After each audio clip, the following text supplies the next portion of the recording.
everybody, and welcome back to the SOTA Pop Podcast. Today I'm here with a very special guest. I'm here with Suzanne Reese-Mills. Hi, everybody. A double last name, which is even better, double fun. Suzanne is a professor here at UNA. If you can give us like a brief little description before we talk about you more. Sure, yeah. I am full-time starting this semester in the Cinematic Arts and Theater Department. I am from Florence. I was actually a UNA student for undergrad. Moved back in 2019, started doing some adjunct work here, and this semester I'm official. I'm here It's in CAT. official, people, and we love it. We love that you're here. Before we get started, we're going to do a little fresh squeeze segment. If you don't know, I'm a lemonade lover. I love lemonade so much. Even though we're a soda podcast, there's only so many sodas before you basically have them all. But there's always so many different lemonades. This week we have, what is this called? Everfresh lemonade, the big 24. They didn't have a smaller size, so this is all we have. I mean, you know, always give it a shake, because last week I found out people don't know you need to shake a good lemonade first. I wouldn't have known. Yeah, shake it first and then open it. We're going to try it, and then we're going to talk about some new music that we've been listening to, or just music we've been listening to a lot in general. Awesome. ASMR. Ooh, yeah, there we go. That was a good one. Okay. Cheers. Cheers. There's some more ASMR. I love that sound. I love that sound. This lemonade, not as much, but that sound, a great sound. I'm not a connoisseur, but I like it. I'm cool with this. It reminds me of fair lemonade. Okay. Like when you go to the fair and they do like the little shake-ups. Yeah. It's not bad. This was $1.99. For the size, it's not a bad price. I really like sweet things. Yeah. If you like a tartar lemonade, I feel like this is perfect for you. And just because maybe that's why I like it. Yeah. I just like sugar. That's my problem. But it's not a bad lemonade. It's not as good as last week's. Last week we did the mango lemonade from Publix. 10 out of 10 if you like mango. Oh, okay, good. It doesn't taste like orange juice. It actually tastes like mangoes. Interesting. That's why I like it. So for a tart lemonade, like this is very high, but since I like sweet things, I'm going to give it about a 6 out of 10. I endorse this. I'm going to go with an 8. But I don't know if I can be trusted because I love tart things. I will eat a grapefruit. Oh, yeah. Every day, nothing on it. So my mom that's goes me. and buys like the big jugs of like pre-pilled grapefruits and just eats it straight out the thing. I'll do it too. Yeah, but yeah, no, Everfresh, just the regular lemonade, not bad. It really is not bad. It's just I wish it had more sugar. Really not bad. Buy it today. Would you like to talk about any music you've been listening to recently? Oh, I feel like I'm such a bad person to ask. I am such a creature of habit. Mm-hmm. I think maybe with music in particular, I listen to the same things over and over and over and have been doing so for a few decades probably. That's not a problem. I love musical theater, as you know, so I'm always listening to musicals and I play them for my kids. You know, I'm trying to give them the proper education. Of course, you got to start them out young. Yeah, exactly. But I love the Avett Brothers. I love Damian Rice. Yes. I like Nickel Creek. I always punch the creek in that because I feel like I'm about to say Nickelback, and I know that that's controversial. Yes. I don't have an opinion on Nickelback, okay? They're not as bad. Is the only thing I'm going to say. They're not as bad as people claim they are to be. Yeah, it's weird, right? People have very strong feelings. My thing is for Nickelback, don't think of it as a country. Don't think of it as rock. Just think of it as Nickelback, and you'll have a great time. It's its own thing, and just enjoy. Yeah, sure. Yeah, but typically that's it for me. It's all my old stuff and, my musicals. I don't, every once in a while I turn on a radio station where they're playing new things. Yeah. But I think I'm a little snobby. No, that's fair. Because of my No, be snobby. That's my background. I can't help it. I'm a little critical. Yeah. With pop music. No, that's fair. Because I have a hard time getting into musicals. So when I find a musical, like, it's just the same one over and over and over again. So, like, it's fine to like the same thing. What do you like? What's current that I should like? I don't know if it's current that you should like. I have a very eclectic taste in music. Okay. Because I will go 1 minute to screaming and crying to like 80s pop in like less than 2 songs. But this week, Penelope Scott. I love Penelope Scott. Okay. She's very electronica. She put out a new song called Gross, and I love it. It's very fun. It's very electronic-y, and I love it. Also, there's a new song by a group I love called Infinity Song. They're a Black group, and hopefully one day I get to interview them. I'm manifesting that right now. They put out a song called Hater Anthem, And I am such a hater at heart, so I love it. Like, it feels all of my little scratches. You're the audience, the intended audience. I am the intended audience. They hit the target with me, so I love that. So those are my 2 songs this week. Hater at heart. Yes, it's the haters anthem, and I go, yes, I understand you're making fun of haters, but it's so catchy that I'm like, why not? So that's how I view it. So that's those are going to be on a playlist on Spotify. I'm going to add some of the songs from the artists that Suzanne put. I'm going to put the songs on there. If you want to look at them, just head over to our Spotify. Oh my God, I need to stop hitting record. Spotify playlist profile, and the playlist will be there under Fresh Squeeze. Let's get started talking, shall we? Yeah. So, Suzanne, you are new here. Yes. You are teaching theater, and you're also in music because you help with the musical theater certificate. A little, yeah. So I taught in the music department for 3 years. Now, really, I have one voice student who I'm holding on to. Mm-hmm. Of course, most of what I'm doing is in CAT now.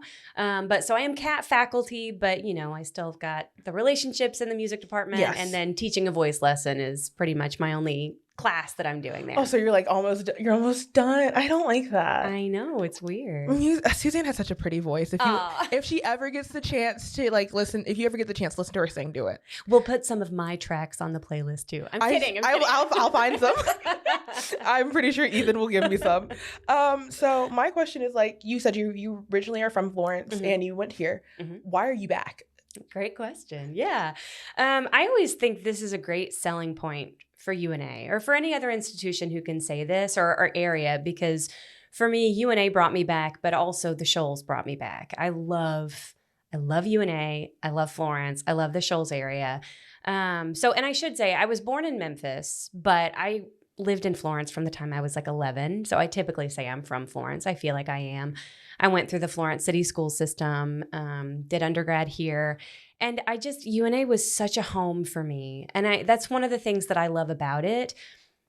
And about the Shoals, again, I think that they're so intertwined. And one of the things I love is that we have we've got some of the great resources and connections, and I love how much the arts are valued here. Yes, they really are. There's always a new cool restaurant. Darnell Ferguson has a restaurant in Tuscumbia. I think that's so cool.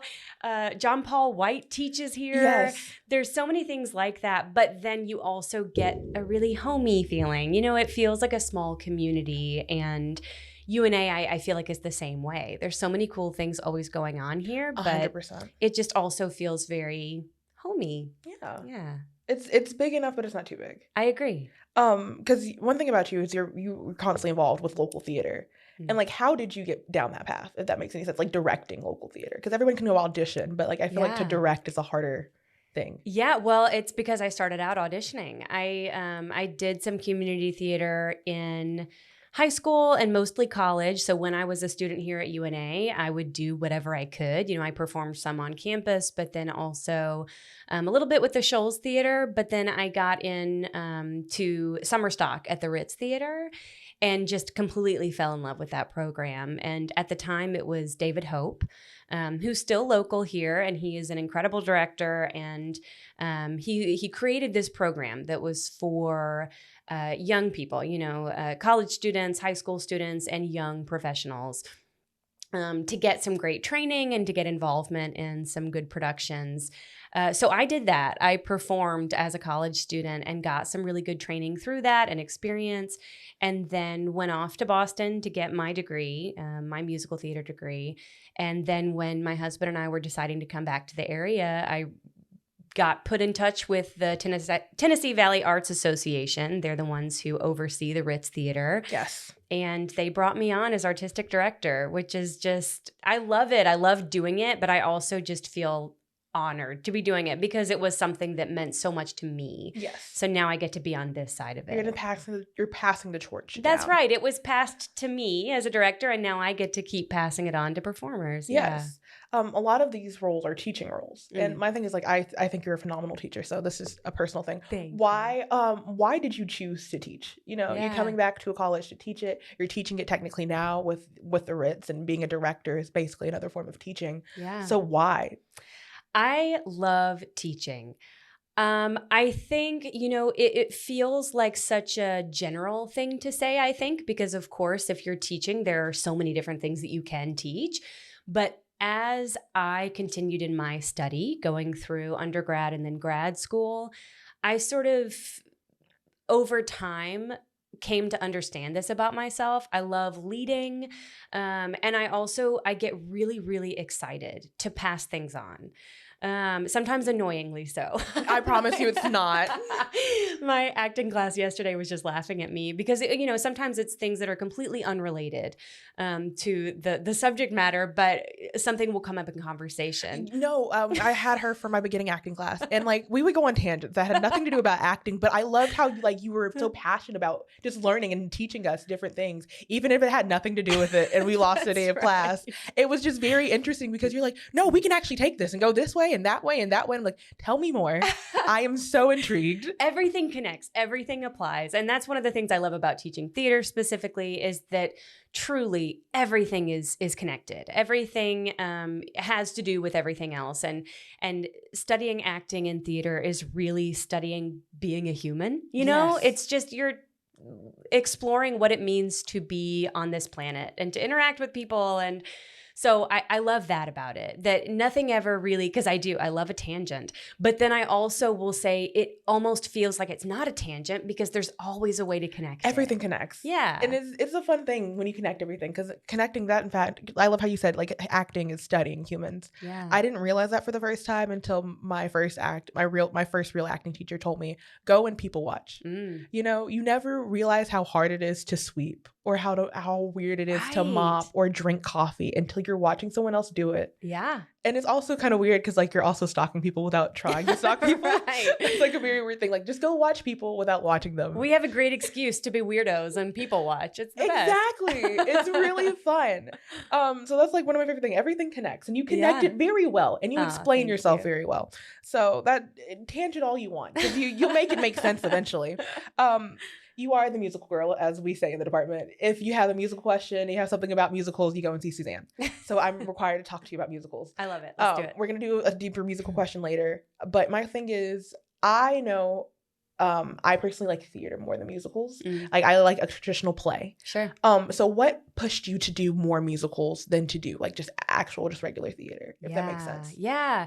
Well, so I think that music and theater have this in common, and it's because it's true of all art, but that they're uniquely able to stir something in you. We're talking about how it's all about being a human being and figuring out what that really means. And, if we boil it down to what art is typically trying to do, it's to evoke an emotion or a response, right? So I'm from a very musical family. I should say that too. My parents both sang and my siblings, and so I was raised around music and theater, but really I would say primarily music from the beginning. My dad has a degree in music, and so that was just a huge part of my development. And I always noticed that about music specifically, that it makes me feel in a way that nothing else does. It's something that can alter my state, my emotional state, in a way that I really don't think anything else can do. And so that's what I think is so powerful about musical theater, because of course theater is similar in that way, but when you put them together, for me, that style of writing, the typical kind of musical theater style, it's all about being able to step into the characters' lives. So if we think about opera, typically, and this can be a bit, painting with broad brushstrokes, but it feels a bit more removed, a bit more formal. But musical theater is typically characters are saying exactly what's on their minds, and they're saying it in a way that we might use spoken word. But then you add in music, and I just think that it's so stirring emotionally. So I really love both. I don't know that I could choose between theater and musical theater, but I like that I get that combination with a musical. A question I have is, when it comes to directing, because you're currently this semester going to be directing, the importance of being earnest, and I will gladly have you back for that, and some of the cast members as well. But do how you view musicals affect how you direct like regular theater, or do you approach them very differently? Yeah, well, so sure, you definitely have to approach them differently, right? But I do think that being in musical theater, you know, being in that world and having directed a lot of musicals, it does inform the way I direct non-musical plays. I think that I'm just more in tune to the rhythm of a piece. And, you know, I also, in addition to actually doing music, I've also focused a lot on diction and dialects and accent work. So I am always interested in using that oral communication. How can we use sound, and how can we actually manipulate these words? And, in acting, we talk about beats.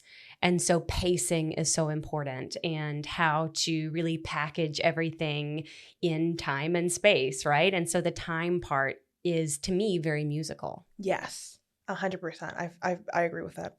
I don't have anything else to add because I disagree. We're going to take a quick break from the questions because we got to be flat for a second. Okay, great. Okay, one thing I need to be honest with y'all about is that Suzanne is a magical person, okay?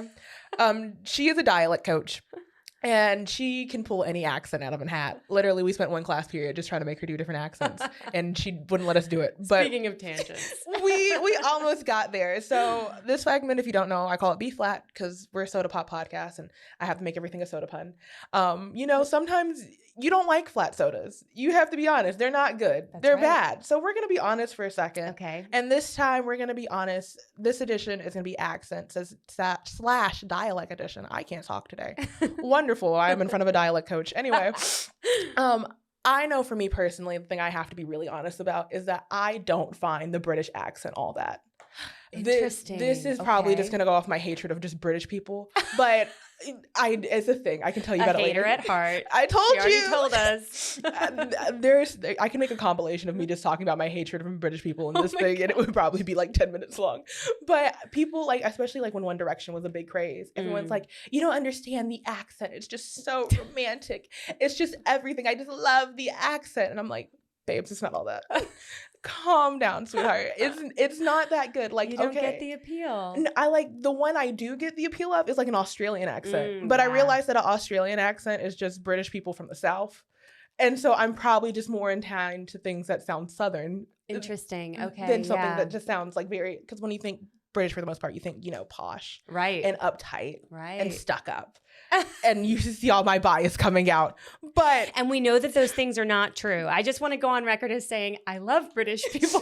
Suzanne is not like me. I know that you love all the people too. Yes. But I hear what you're saying. You don't get that you're not an Anglophile. And a lot of Americans are really big Anglophiles. Yeah. Interesting. What about you? What's something you'd be honest about? Ooh. Okay. Can I give an example of an accent that I think is terrible? Sure. So not an accent that I think sounds bad, but an accent being poorly executed. Yes. I don't know how zeitgeisty this is anymore, but you remember when The Walking Dead was huge? Yes. The accents on that show were terrible. Terrible. And actually, I'm jumping on board with you because I think a lot of them were Brits and they were trying to do Southern American accents and they were so bad. It made it nearly unwatchable for me. And obviously they're incredible actors. I'm not saying I'm better than any of them, but it was so tough. And this is actually, fun fact with Suzanne, this is something that I share sometimes with people, and especially when I was teaching dialects and accents in the Boston area, which is where I really started doing this. People think of a Southern accent as being easier than it is, I think. It's very difficult to do. Yes, it is. It feels so, I think that maybe people think they can do it because it's so familiar. It's very distinctive. It sounds homey. Right. And so similar to a British accent in this way that a lot of English speakers probably approximate it sometimes, even if it's just for fun or making fun, right? But I think the thing about the Southern accent is that if you're trying at it, you're already failing. Because the thing about it is that it's so easy and it just kind of falls out. It's like lazy. And so I had so many Northeasterners trying to do a Southern accent, and I was like, oh, you guys. And it was the same thing. Walking Dead, I couldn't stand it. No, so that's it. That's me being fair. flat. You see, but it feels nice to get that off your chest. It does. I feel great. You let a little something off, just a little something, and that's all that matters. That's the point. Not everybody has to be as harsh as I am. It's Suzanne is such a sweet person. I didn't know if you were gonna actually have anything, to be honest. Oh, I'll come to the table. I'm here with you. Oh, bet. I love that. That's perfect for me. So, the big question I have for today for you is: I was on TikTok. And there was this guy, his TikTok handle is like the musical dealer. Okay. And his whole stick is that like he'll help you find a musical. Like there's a musical for everybody. Cool. And he's constantly finding ones. He's constantly putting stuff out there. He's finding about new musicals. And I love him. He's a really good guy. He brought up something that I feel like you would have a lot of stuff about. Musical terminology. We typically refer to the different ages of musicals, and one of the big one is the golden age. Yeah. People love the golden age of musical. Yeah. However, he was taking a voice class, and his voice coach was like, we're not calling it that anymore. We're calling it the neoclassical. Is what his voice coach was referring to it as. But he was like, what was that? Because he didn't say that. He was like, okay, so what's from your neoclassical, collection? He was like, huh? What is this? I've never heard this before. And because there's already a classical period. So he was like, what do you mean neoclassical? And then he explained like the golden age. Yeah. And then some people in that comment section were like, I don't really like the form neoclassical. Some people like gilded age because it's shiny on the outside but means nothing. Because if you don't know, the golden age is typically between 1943, Oklahoma, and 1959, like Gypsy / Sound of Music. Please correct me if I'm wrong. No, that's better. And so it's typically, the reasons they're typically bad is because there's a lot of racism, sexism, classism, pickenism. It's probably there. So like, what's your opinion and take on that, I think that's fascinating. I had not heard that terminology switch. I think he's from the North, if that changes. Sure. anything. Yeah. Definitely. We progress at different rates sometimes. So I love to hear this. I think that is very interesting to assign a different name to it because everything you're pointing out is exactly right. I think one of the tough things about teaching, really any practice or any field of study that's been around for a while, it's going to be fraught with some of those isms. And so teaching the history can be really difficult sometimes. And especially because if I'm assigning repertoire, it is important that we cover a lot of different styles. And covering a lot of different styles usually does necessitate covering a lot of different time periods. Yeah. And so it is important, if I'm working with a voice student, to assign them pieces from the golden age or the neoclassical era. I do like gilded age. Yeah. I think that's interesting too.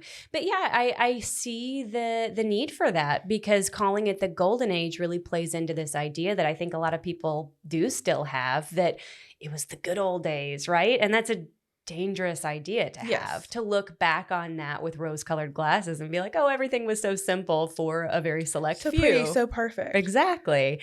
Yeah, so I think that's very cool. I might adopt that. Another question I have is about all the different stages of musicals, because I genuinely do not know them. So could you influence me and tell me more about this? Yeah, so usually if I am assigning rep and I want to cover sort of the different eras, musical theater is relatively young, especially compared to a lot of other artistic genres or fields.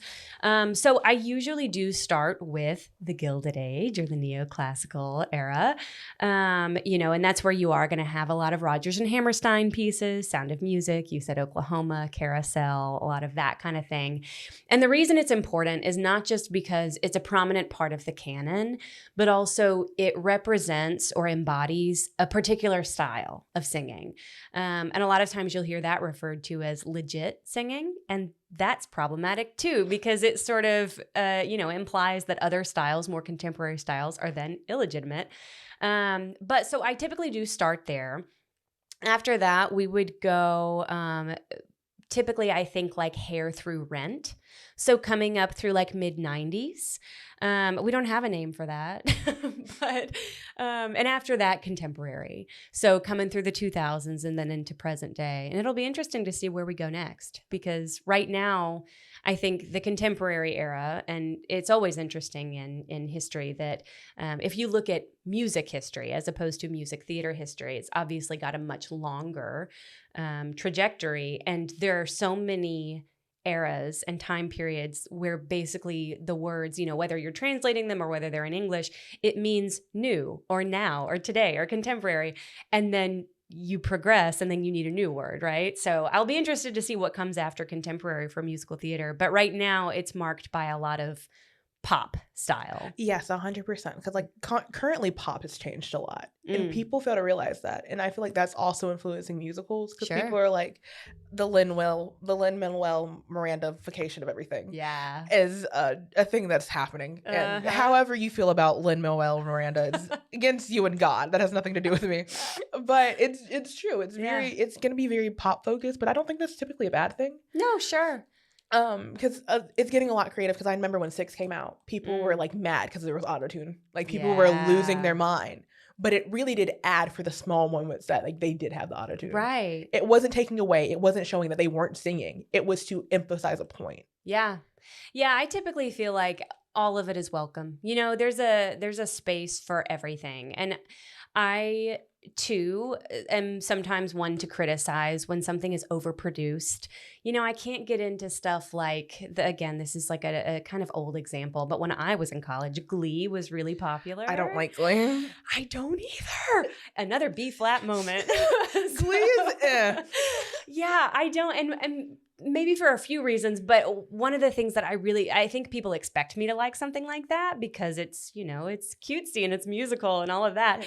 But it was so overproduced and it was just so clear that everything was auto-tuned and nobody was singing live. And that's what I like about musical theater, right? Like I like live performance specifically. That's why I like theater. You get a different energy when you're sitting in a room watching somebody perform. Right. Yeah. So I would probably use it sparingly, but I agree. I think that there are ways that can enhance and it's additive, right? You know, I would be upset if everything now were written in the style of 6. Yes. I wouldn't like that if we got rid of everything else and everything felt very produced. But why not? And, you know, I think it broadens the appeal and it makes it so that audiences can keep up and be interested and it's relevant. Yes, it's adding a new layer because please correct me if I'm wrong, you know more than I do, but the Gilded Age, neoclassical, was really the first time point from opera for performance-wise singing, if I'm not mistaken, from what I read. Yeah, that was a big turning point from more operatic styles. Yeah. And also, you know, coming from traditions like vaudeville. So Oklahoma is typically seen as a big turning point toward the genre as we see it today, or as we know it today for musical theater, where you really had these productions that had fully integrated music, song, dance, and spoken word. So blending all three of those things in a way that advanced a plot and told a story instead of feeling more like a variety show. So yeah, we typically do think of that as like the beginning of what we now view as musical theater. Yeah. And I feel like that's also really like heavily evolved. I think one of the biggest places I saw this was like Hairspray, was where we saw like the main character live on stage. And that's like kind of like what people are expecting now. And so when they don't live on stage, people are like, this wasn't a musical. Right. And I'm like, that's a very like new thing. Like literally we watched someone pick someone to be like, you know, oh my God, someone's going to kill me now because I can't remember her name. I didn't watch it. I'm talking about from Legally Blonde just in general. What was her name? Wait, from Legally Blonde? Yeah. Elle Woods? Elle Woods. There we go. Just like we saw somebody, we got to pick Elle Woods and saw her basically. That was a very big turning point to me personally. This is when I really remember just like people living on stage, like the main character, we don't ever see them leave, especially with the adoption of movies to musicals. Right. That's to me a current big shift that people are like, how do these people are experiencing really bad vocal damage from it. Yeah. And it's because of the shift in musicals that we're doing. Like this is another big shift to me. And I honestly think that could be a whole generation thing within itself, but I'm not knowing enough. No, yeah, it is. It's very interesting. And as things evolve, problems do pop up. And that's one of them. You know, that's something that we deal with in musical theater training and in voice training, that as the genre evolves and as demand increases for certain styles of singing, even, we do have to also kind of figure out, but what can someone do 8 times a week? You know, it might not be the same as what you can do in a recording studio. 100%. Well, thank you so much for being here with me today. You're so welcome. Thanks for having me. We're going to end our show with a fizzle down feel good, as always. So what's one good thing that's happened to you this week? Oh, let's see. I have a 3.5-year-old and a 1.5-year-old. They're adorable. They are insane. And yes, they are very cute and they will use it against you. I have gotten to see, as my younger one gets a little bit older, them playing together a lot more recently, which is just melt your heart. And the little guy has been much slower to do a lot of the milestones than my older one was. And I think that's partly because he is younger. We just do everything for him. Yeah. But so he doesn't talk nearly as much as my older one did at his age. But this week we have heard him starting to say brother. And so he'll go give, my younger Rory will give his big brother a big hug and say, "Aw, brother." And that's just, if I ever need a little serotonin, I just play it in my head or on my phone, of course. Forever and always. Yeah. I love that. For me this week, we had I2E2 and I was on the student panel and I really liked that. I had to miss that. I saw the pro panel, but how did it go? It was People fun? liked it for the most part. We got some good interactions with the crowd and some people said they really enjoyed it. So I really did like it. Cool. Good for you. Yeah. So that's my good thing this week. I got to be on a panel for the first time. So awesome. I love that. Are there any projects that you're working on? I am heading into the importance of being earnest. Yes. We start rehearsals week after next. So that's my next thing. Be ready for that podcast episode to get those tickets. And then you may or may not be teaching a diction class next semester. I am hoping so. Yeah, it's something that we've talked about. So I might be teaching voice and diction in the spring. And if so, come study with me. Be on the lookouts when, it's time to register for classes. Yeah. Those are great things to see. We will also be doing a musical, The Cat Department, in the spring. We haven't released a title yet, but we're hoping to do that soon. So we hope. Stalk Instagram is what I'm hearing. That's right. Yeah. Be on the lookout. If you want to go follow the UNA Instagram, it's UNA Cinematic Arts and Theater. If you want to follow us on Instagram, it's UNA SOTA and UNA SOTA Pop, SOTAPOP. Is there anything else that you've been working on that you want to share?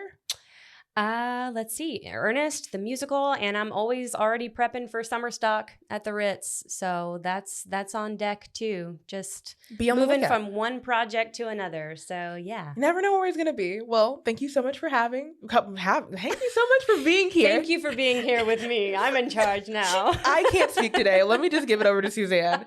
Anyway, I will see you guys in the next episode. Hopefully Suzanne will come back again and I will learn how to speak. Until then, I'll see y'all later. Bye.